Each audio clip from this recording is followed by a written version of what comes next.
Let us start with answering a very basic question. What is a language? So language is a system of sounds and writing that human beings use to express their thoughts, ideas and feelings. Let's look at some of the parts of a language. We'll start with alphabets. Alphabets are very simple sounds like A, B, C. If we combine some of these alphabets, we get phonemes.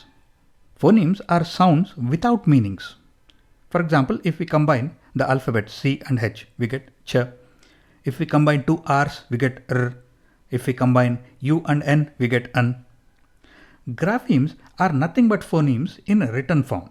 If you just speak them, if you make a sound, they become phonemes. If you write them, they are graphemes.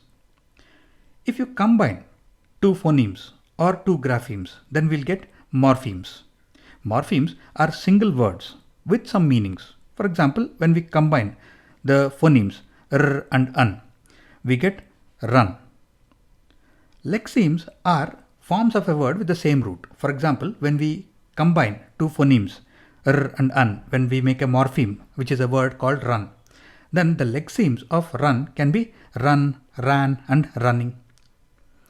And now that we have seen how alphabets become words, then we'll look at punctuation. Punctuations are symbols that are used after the words. For example, if you put a question mark after the word run, we are asking somebody, are you going for a run?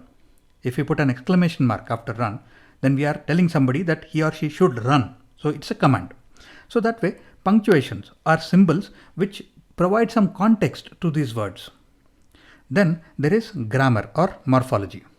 So grammar or morphology is telling us what is this word. So is run a noun, or is run a verb, or is it an adjective? And then we come to syntax.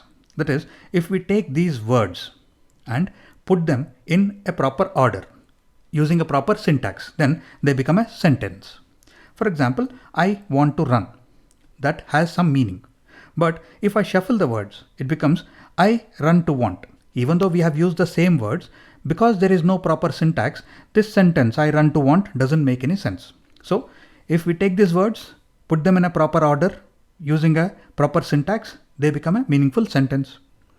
And then we come to semantics. Semantics is interpretation or context of these sentences.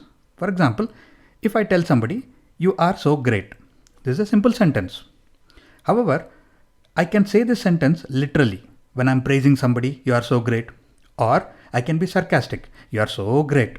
So that is a sarcastic way of interpreting the same sentence. So semantics provide us with a context on how to interpret this sentence. So these are the different parts of a language. Three more words that you should know are phonology, graphology and morphology. Phonology is nothing but the study of phonemes. Graphology is nothing but the study of graphemes. And morphology is nothing but the study of morphemes.